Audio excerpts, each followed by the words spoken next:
Bienvenidos a iLíderes por 25, el podcast que reúne las voces de quienes dieron vida a nuestro ecosistema hace 25 años, cuyos relatos documentan los hitos que han marcado la evolución del comercio electrónico al digital commerce. Ponte cómodo, estás por escuchar un testimonio único que define a nuestra industria. Seguimos con más iLíderes Podcast. Raúl, sabes que es un gusto tenerte acá en esta saga, ¿no? Porque esta saga del libro Génesis, la colección, porque todo empezó, te contaba, con 25 capítulos que se transformaron en 25 libros, ¿no? Ya vamos a hacer la entrevista número 259. Opa.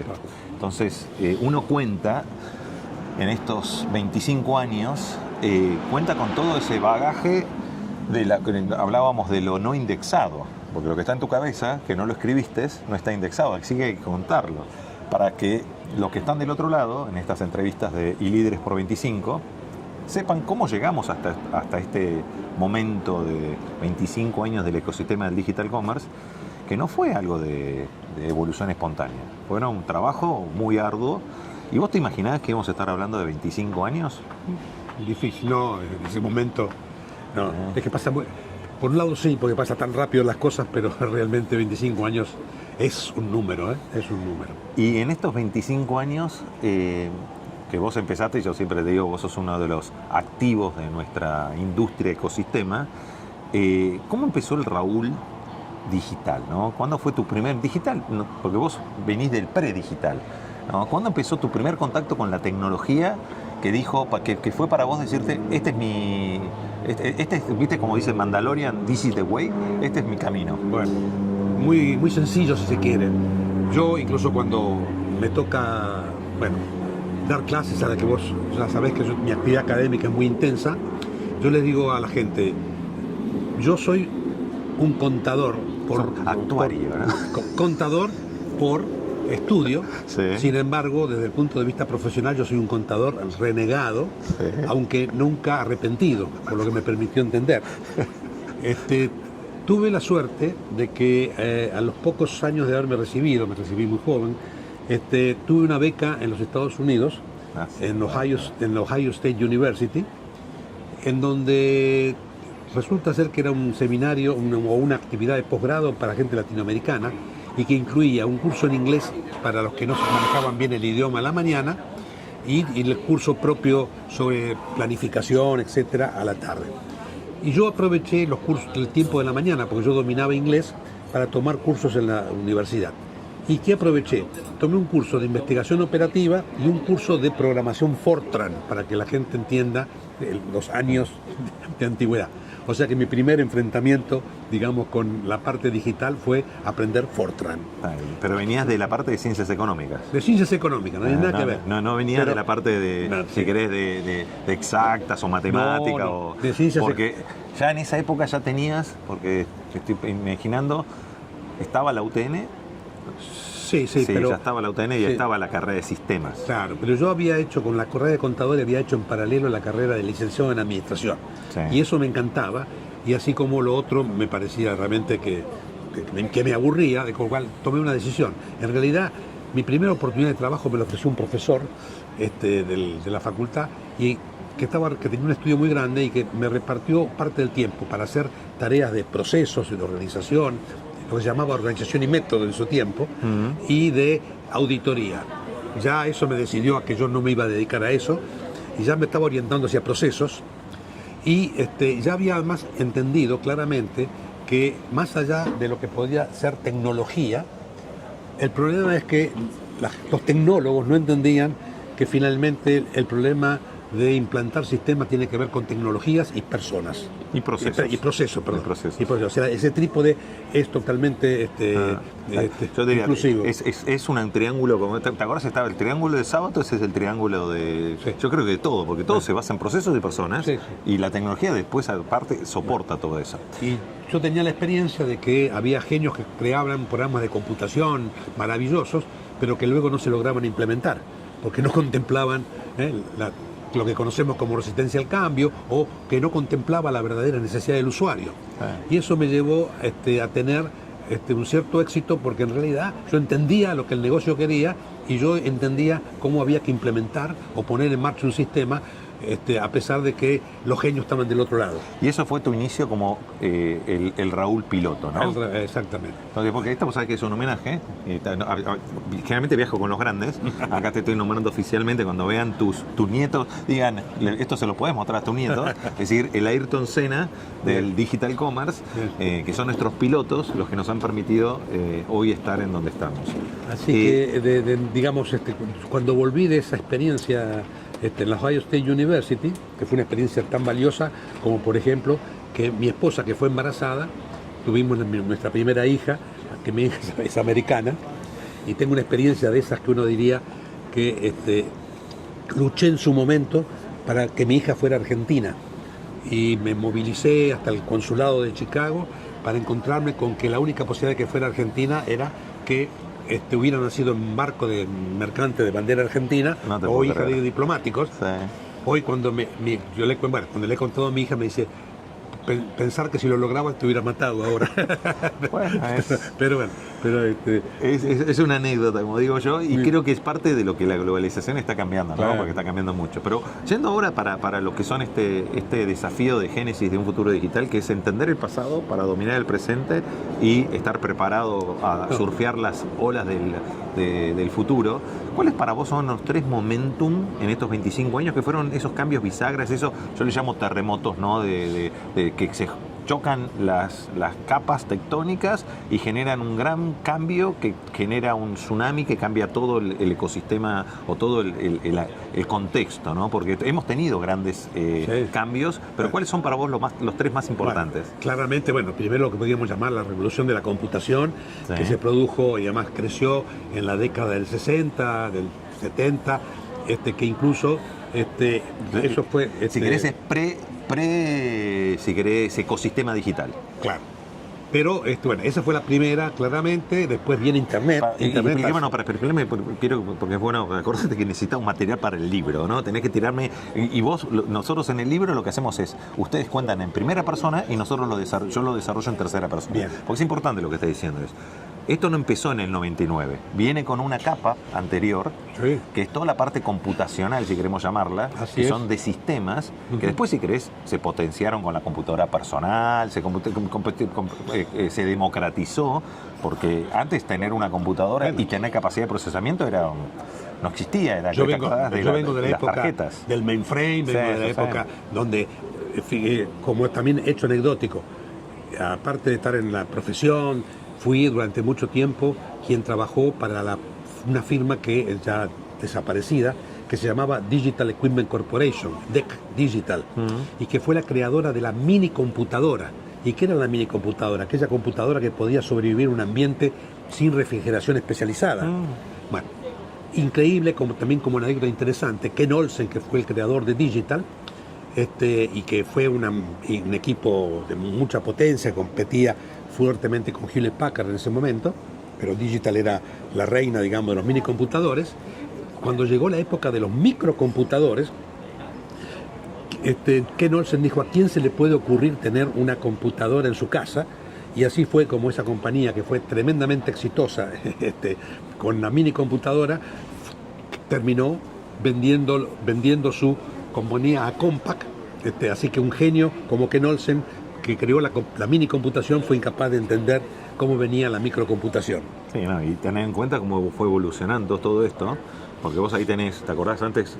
Los mainframe y AS400 y ¿por qué tardó tanto el sistema bancario en migrar?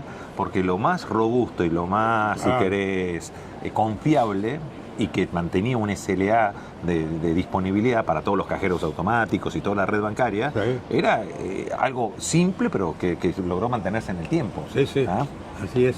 Bueno, fíjate vos que yo, vendiendo computadores digital, tenía un campo muy fértil en la academia, en la ingeniería, en algunas empresas de ingeniería también, pero muy pocas veces podía entrar en el mercado comercial, especialmente en el mercado financiero, justamente por la idea de la robustez, aunque claramente las computadoras, mini computadoras, mucho más baratas y mucho más eficientes desde cierto punto de vista, pero nadie quería arriesgarse con un computador que no era IBM, digamos. Profundizando en este momentum, ¿cuándo para vos esta era de la computación, si queremos, y que empieza a ser la computación, empieza a ser más accesible, y voy a hacer la analogía con Internet, porque vos vas a tocar el otro momento fue Internet. Sí. Cuando la computación tuvo esa democratización del acceso a la computadora personal, fue con los clones. En la época de los clones, ¿te acordás que salió la época que antes tenía que tener una computadora de marca y era muy difícil porque costaba casi como un auto? Me acuerdo, yo empecé con la Commodore 64 y... Compaq fue el epítome espectacular en donde creció la computadora. Para vos fue el momento de que empezó a ver los clones, que tenías la sin marca, y ahí fue cuando se empezó ¿te acordás? Galería Jardín, y vos ibas a la Galería Jardín y terminabas saliendo con tu 486, 386, 486 AT, ¿te acordás esa evolución? Sí. Y uno terminaba armando y desarmando tu propia computadora. De hecho, además, no te olvides que las PC terminaron siendo las famosas, digamos, las reemplazantes de las famosas terminales de las computadoras, de los macrocomputadores, de los mainframes, ¿no? Y así, efectivamente... Y empezaron las redes, la intranet, ¿te acordás? Claro. Antes que... Uno se olvida de esas cosas. Tengan en cuenta que una oficina estaba toda cableada con UTP. Y vos, no había internet como internet. Tardamos mucho en tener realmente un ancho de banda, porque recién vamos a decir que a partir del 2010 tenías un ancho de banda decente. Cuando a los jóvenes tengo que explicarles que hoy nadie se pregunta qué computadora tenés en el otro extremo, con quien te estás comunicando, en su momento, aún conectar dos computadoras de la misma empresa fabricante, era un problema, había que construir los drivers, era una historia tremenda para poder conectar dos computadoras de la misma marca. Solamente para ver un archivo y guardar otro, compartir archivos. No se pueden imaginar lo que era antes y lo que es ahora. Y antes era, ¿te acordás? Los disquetes, que usaban los disquetes para compartir la información. Ni siquiera había los USB, ¿no? Bueno, primer momento, la era computacional. Segundo momento, vamos a poner la era de Internet. ¿Por qué? Y porque de alguna manera Internet generó justamente eso, la posibilidad de comunicarse infinitamente. Valga la pena que yo cuente una anécdota también de mi experiencia laboral. En un momento determinado, y a raíz de que mi hija era americana, se terminó casando y viviendo en Estados Unidos, y resulta ser que me dice, yo te puedo llamar como residente de Estados Unidos. Y decidí de buenas a primeras mudarme a Estados Unidos por una experiencia, y me llevé como tarea para realizar algo que yo hacía acá físicamente, que recibir todas las revistas que yo recibía, Computer World, InfoWorld y todas esas revistas en físico, digamos. Bueno, ¿y qué hice yo en Estados Unidos? Durante muchos años me convertí en un proveedor de información a través, es decir, yo preparaba la información y a Buenos Aires tenía a mi hijo que lo distribuía entre clientes, la mayoría bancarios, YPF, incluso... yo fui pre-internet. Un brief. El brief de noticias. Claro, yo era pre-internet y cada tanto venía... ¿Y cómo lo mandabas? Bueno, lo mandaba a través de un correo que existía en una empresa que me alquilaba un espacio. Y resulta ser que yo venía después cada 3 meses y daba charlas sobre actualización. En ese momento era client server, en ese momento era la captura de datos a través de lápices ópticos o de los escáneres. Fue la evolución previa, como tenías vos en el momento, hablábamos del 1800 que venían las cartas y bueno, ahí había manejo de información a través de, yo pude ser curación, ¿no? Pude hacer ese negocio pre-internet, obviamente es un negocio que no existiría hoy de ninguna manera, ¿no? Pero en ese momento yo cubría esa, la provisión de información. Internet fue un cambio porque trajo una capa nueva sobre la cual se montaron negocios. Que vos, si queremos ahí empezamos porque vamos a hablar también de lo que estamos va a ser el tercer momento y te voy a poner una provocación para cerrar. Se creó una capa de negocios sobre una infraestructura, que fue la de los ISP, si queremos, de Internet, del hardware, como hardware, se creó una capa. Y Internet permitió democratizar y crear nuevas propuestas de negocios que hoy, si te pones a analizar, las empresas más importantes tienen base tecnológica y usan Internet como principal canal de negocios. Tercer momentum. Bueno, yo diría que todo lo que es negocios por Internet, ¿no? El comercio electrónico, claramente es eso. Yo diría que, no sé si lo pasa, hablas de 3. Hoy la cuarta, creo que la inteligencia artificial está creando la cuarta revolución. Si vamos con esos saltos, computación, Internet, mobile. Y después, si querés, inteligencia artificial como capas, ¿no? Exactamente. Que una se monta sobre la otra. O sea, porque no nos olvidemos que Internet, la computación, ni siquiera seguís necesitando las interfaces.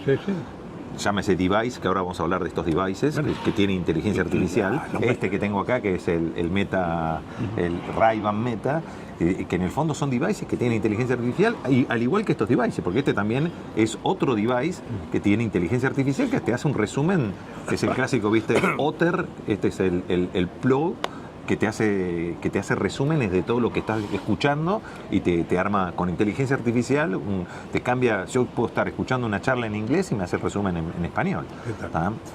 Pero de la misma manera que tuviste capas que se desarrollaron, computación, internet, mobile y ahora inteligencia artificial, ¿vos ves un déjà vu en cada una de esas? Que tiene como un comportamiento no similar, pero que tiene una base que necesita el hardware, necesita las aplicaciones y necesita la aplicación de uso, el negocio. Bueno, todas han cumplido con esa famosa curva que tiene Gartner, de la curva de la euforia, ¿no? En el cual primero hay un gran entusiasmo, después resulta ser que la realidad no es tan convincente como lo que se prometía, pero que cae a algún bache de descreimiento, pero después recién empieza, digamos, el asentamiento.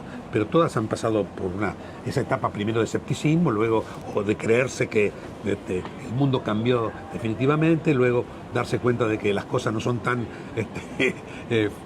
exitosa como parecía, pero finalmente todo se ha impuesto, todo ha llevado su tiempo, ¿no es cierto? Y bueno, y llega a veces de la mortalidad infantil de muchas empresas que empezaron pero viste los lapsos, ¿no? Vos talés en el lapso, vos decís, bueno, empezamos con la revolución de mobile, vamos a poner como hito el 2007 con el iPhone 4, ¿no? Sí. Como hito. Claro. Y tardó hasta el 2015, 2017, que empezamos a hablar de mobile first, ¿no? Y todavía lo seguimos sufriendo, ¿no? A pesar de que ya está instalado. Y ahora pasa esto, que este device que tengo en mi mano, que es un iPhone, se deja fabricar en el 2030 y va a pasar a ser reemplazado por otra interfase que va a ser algo wearable, que va a tener inteligencia artificial, reconocimiento de voz con realidad aumentada, y va a estar con 5G, que es 100 veces más velocidad que 4G. ¿Cómo ves todo este cambio, que vos viviste todos estos cambios, que la brecha de tiempo que se va cortando, y cómo ves el impacto en las personas, ¿no? En los negocios? El impacto es en todos los lugares. Yo estoy mucho en el campo de la salud, es impresionante los adelantos que se pueden hacer tanto en todo lo que hace a diagnóstico, tratamiento, y por supuesto en todo lo que sea la atención, digamos, de los pacientes para hacer medicina preventiva y no medicina curativa, digamos. Eso es espectacular, digamos. Los avances son increíbles, pero en todas las disciplinas, ¿no? Estamos viviendo un cambio que a veces cuesta mantenerse actualizado, ¿no es cierto? ¿Y qué recomendación darías vos, que lo viviste, si a los que están viviéndolo y que tienen no tanta experiencia? ¿Qué le dirías vos que si tú pudieras la posibilidad de empezar de vuelta al Raúl que empezara hoy? Bueno, yo he tratado de estar siempre muy, muy abierto, muy despierto. Hay un concepto que yo suelo usarlo mucho, que es el de la miopía tecnológica, ¿no? Que es un concepto en el cual uno no es necesariamente necesario ser un experto en tecnología.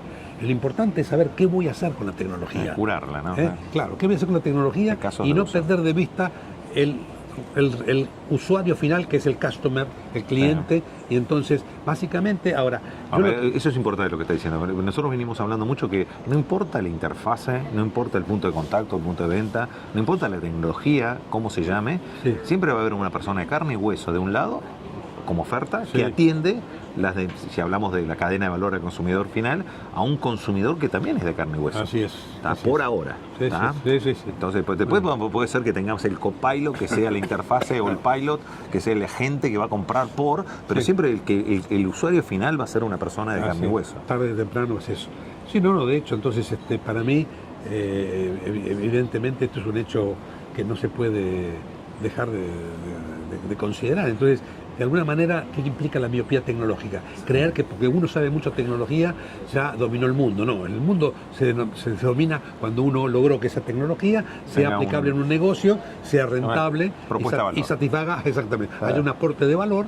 Y es lo que yo discuto siempre hoy, que la gente de TI, a la cual muchas veces yo estoy trabajando, coacheando, es, señoras y señores, ustedes tienen que aportar valor. Es decir, no importa, no le vayan a explicar a un ejecutivo de negocio qué herramienta van a poner a disposición, sino qué beneficio le van a traer a la empresa, qué beneficio van a traer a sus clientes. Y entonces eso de aporte de valor significa que tienen que hablar de negocio de la misma manera que impulso a que los ejecutivos de negocio tienen hoy que hablar, entender, digamos, no es porque ser especialista, pero tiene que haber un nivel de alfabetización y hasta de destreza digital que es importante para que la labor exitosa en sistemas o en tecnología es de trabajar juntos usuarios y gente de TI. Esta es, digamos, una fórmula. Dos cortitas para cerrar. Una es, viste, que traje el casco de Vitex, porque nosotros logramos cumplir un sueño como empresa orgullosamente latinoamericana, ese sueño que teníamos en el 99 de tocar la campanita, no en el Nasdaq, sino en el NYSE, y llevar tecnología y producto de origen latinoamericano, de base tecnológica, al mundo, ¿no? ¿Ves que Latinoamérica puede ser un hub o un granero de talento y productos de base tecnológica que soporte a todo lo que es los grandes consumidores de un Norteamérica, esos mercados de 1 trillón, Norteamérica y Europa? Bueno, yo creo que es indiscutible, digamos, la capacidad que existe en Argentina mínimamente, creo que en otros países latinoamericanos también, pero el ingenio, la destreza de los argentinos han tenido. A veces el contexto no favorece a que todo ese nivel de capacitación pueda ser efectivo, pero yo creo que sí. O sea, a nivel de talento, en el capital humano hay, y hemos demostrado con muchos casos de éxito que han nacido en Latinoamérica, que no han salido, ojo, pocos han salido fuera de Latinoamérica, sí. Porque vos tenés un Mercado Libre, tenés un Nubank, tenés un Rappi, tenés un Pedido Ya, tenés varios jugadores, pero salir de Latinoamérica y conquistar el mundo, hay que jugar en ligas mayores, ¿no? Hay escasez de talento hoy en todo el mundo. En Argentina también hay, pero es claro que en Argentina somos capaces de producir talento a pesar de todas las dificultades que hemos vivido, y yo tengo fe siempre que somos capaces de poder hacer cosas grandes realmente. Bueno, y la última para cerrar es, si te tuvieras que definir estos 25 años con una frase o con una palabra, que te salga de las entrañas del corazón, ¿cuál sería esa frase o esa palabra? Bueno, la computación potencia nuestra capacidad humana y tenemos que aprovechar toda esa potencia sin perder básicamente nuestra humanidad. Sí, yo le llamo el concepto de Human First aumentado, ¿no? Que sería la ecuación entre Human First y AI First, ¿no? Sí. Porque en el fondo todo va a ser manejado o configurado por personas. Así es. Bueno, mi querido amigo, es un gusto, sabes que te tengo mucho cariño, mucho respeto y admiración, y gracias por todo el apoyo. Y si les pareció interesante esta entrevista de iLíderes por 25, vean las que están si nos están viendo, porque están en video podcast, véanlas en el canal de YouTube, y si nos están escuchando en Spotify, tenemos más de 200 entrevistas realmente sin desperdicio, que cuentan cómo dominar el pasado para entender el presente y estar preparados para surfear los tsunamis que se vienen por delante. Sigan con más iLíderes por 25. Chau, chau. Gracias por unirte a iLíderes por 25. Si este contenido te ha gustado, compártelo para que más personas puedan navegar el origen de nuestro digital commerce. No olvides suscribirte para no perderte las próximas conversaciones con los líderes que continúan escribiendo la historia de nuestro ecosistema. Hasta la próxima, donde seguiremos explorando, aprendiendo y construyendo el futuro digital juntos en iLíderes por 25.